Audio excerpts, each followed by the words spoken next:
नमस्कार मित्रों, इलेवेंट क्लासेस के YouTube प्लेटफॉर्म पे आपका बहुत बहुत स्वागत है। मेरा नाम विवेक है। हम लोग आज एक नया विषय लेकर आए हैं। अभी कोर्ट का फैसला आया है इस पर कि क्या अब जो धार्मिक ग्रंथों पर भी कॉपीराइट लागू होगा।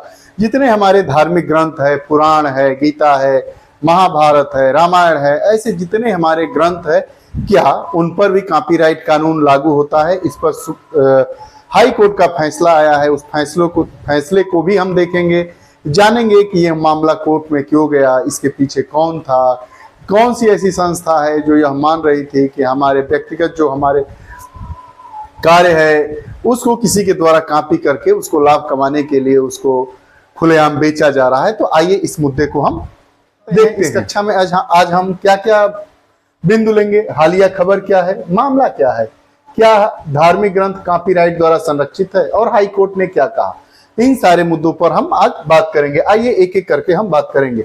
मामला कहां से जुड़ा है कि धार्मिक ग्रंथों पर भी कॉपीराइट का कानून लागू होना चाहिए या नहीं।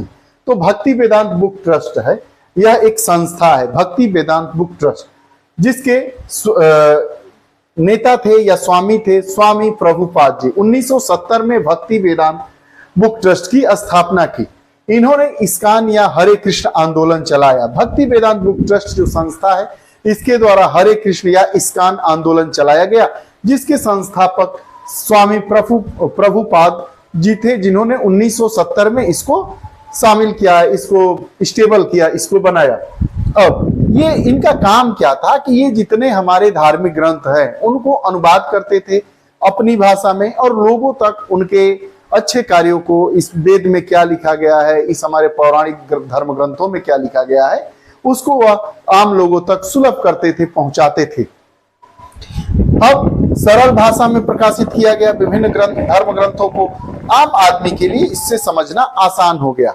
जब इनकी मृत्यु हो जाती है प्रभुपाद जी की, तो इन्होंने अपने मौलिक कार्यों को कॉपीराइट के दायरे में कवर किया। मृत्यु के बाद यह ट्रस्ट को हस्तांतरित हो गया कि जो हमारा कॉपीराइट का अधिकार है यह हमारे ट्रस्ट को दे दिया जाए, क्योंकि इस ट्रस्ट के संस्थापक ही कौन थे? स्वामी प्रभुपाद जी थे, जो भक्ति वेदांत बुक ट्रस्ट के संपादक थे या इसके नेतृत्वकर्ता थे या इसके संस्थापक थे। अब जो भी कहिए जाता है कि कई वेबसाइट और सोशल मीडिया हैंडल्स है जो बिना अनुमति के इस्तेमाल कर रहे हैं इनके द्वारा अनुवादित पुस्तकों का जिससे इनके कॉपीराइट नियमों का उल्लंघन होता है। अब मामला ये है कि क्या हमारे जो धार्मिक ग्रंथ है कॉपीराइट द्वारा संरक्षित है? कॉपीराइट का जो कानून है उसके द्वारा हमारे धार्मिक ग्रंथों को संरक्षित किया गया है। तो इस पर हम बात करेंगे। तो जो धार्मिक ग्रंथ होते हैं वो सार्वजनिक डोमेन में होते हैं और ये कॉपीराइट कानून को प्रभावित नहीं करते हैं और इनसे इनको संरक्षण नहीं प्राप्त है। वही बात कह रहा है कि जो कॉपीराइट कानून है सार्वजनिक डोमेन में मौजूद किसी रचनात्मक कार्यों पर IPR इंटेलेक्चुअल प्रॉपर्टी राइट लागू नहीं होता है। धार्मिक ग्रंथ है, हनुमान चालीसा हो गया, दुर्गा चालीसा हो गया, कुरान की हदीसें हो गई, लाइनें हो गई, रामचरितमानस हो गया, रामायण हो गया, महाभारत हो गया, जो आपका गुरु ग्रंथ साहब हो गया, ये सब क्या है? ये पब्लिक डोमेन के ग्रंथ है, इन पर कॉपीराइट कानून नहीं लगता है। आइए हो गया, ये कॉपीराइट द्वारा संरक्षित नहीं है। रचनात्मक पुनर्लेखन या अनुवाद, रामायण या महाभारत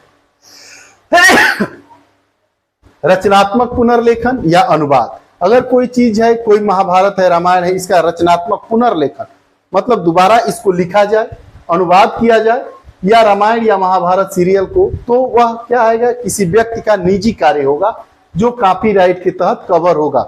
मूल जो चाहे रामायण है, चाहे बाइबिल है, चाहे कुरान है, चाहे गुरु ग्रंथ साहब है, ये सब जितनी चीजें हैं ये क्या है? ये कॉपीराइट के दायरे में नहीं आती हैं, क्योंकि ये पब्लिक डोमेन का मामला है। लेकिन अगर इन पर कोई रचनात्मक पुनर्लेखन किया जाए, इसका अपनी भाषा में अनुवाद किया जाए, या कोई सीरियल बनाया जाए, जैसे रामायण महाभारत पर सीरियल बनाया जाता है, तो यह किसी व्यक्ति का निजी कार्य होगा। यह कॉपीराइट के तहत इसको हम कवर कर सकते हैं।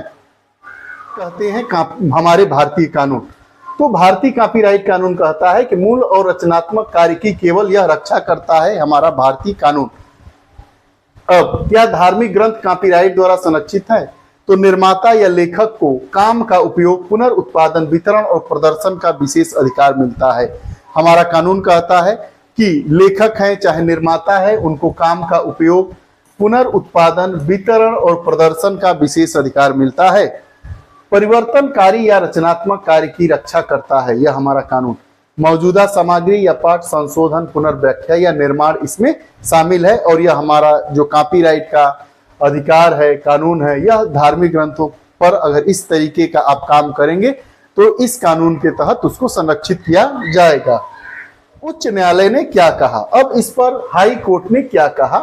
तो धर्म ग्रंथों का अनुकूलन या पुनर्लेखन, स्पष्टीकरण, अर्थ, व्याख्या और ऑडियो विजुअल, ये जब चीजें होती हैं, कॉपीराइट संरक्षण का वो व्यक्ति हकदार होगा। स्वयं लेखों की मूल रचना अगर की है तो भी वह कॉपीराइट का अधिकार ही होगा। श्रीमद् भगवत गीता या अन्य आध्यात्मिक पुस्तक पुनर्उत्पादन में कोई आपत्ति नहीं है। अगर श्रीमद् भगवत गीता हुआ, रामायण हुआ, महाभारत हुआ, इसका पुनर्उत्पादन कर रहे हैं तो यह कॉपीराइट के दायरे में नहीं आएगा। धार्मिक ग्रंथों की व्याख्या, उपदेश कॉपीराइट के तहत कवर किया जाएगा। अगर कोई रामायण का कथावाचक करता है, श्री राम की कथा सुनाता है, तो जो कथा सुनाएगा और उसका जो ऑडियो वीडियो मार्केट में बिकेगा वह उसके कॉपीराइट अधिकार के तहत आएगा। लेकिन अगर श्री राम कथा है, महाभारत है, श्रीमद् भगवत गीता है, बाइबल है, कुरान है, उसमें लिखी गई बातों को अगर कोई पुनर्उत्पादित करता है और बेचता है तो यह कॉपीराइट के का जो अधिकार है, कॉपीराइट के तहत संरक्षण का अधिकार है, उससे इसको संरक्षित नहीं माना जाता है। यही हमारे हाईकोर्ट ने कहा है।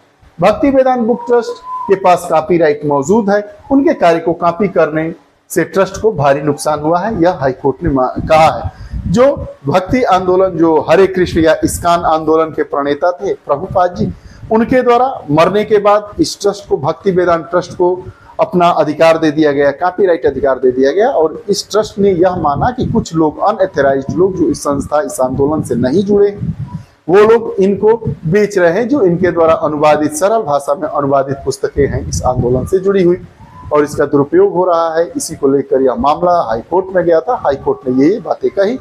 तो इस कक्षा में हमने जाना कि मूल प्रति है उसका पुनरुत्पादन कर सकते हैं कोई भी धार्मिक ग्रंथ हो, लेकिन अगर मूल प्रति पर कोई व्यक्ति सीरियल बनाता है, अपनी भाषा में उसको अनुवादित करता है, तब यह अनुवादित की हुई चीजें, सीरियल बनाई गई चीजें, ये सब उस व्यक्ति के या उस संस्था के कॉपीराइट अधिकार के तहत उसको संरक्षण मिलेगा, अन्यथा उसको संरक्षण नहीं मिलेगा।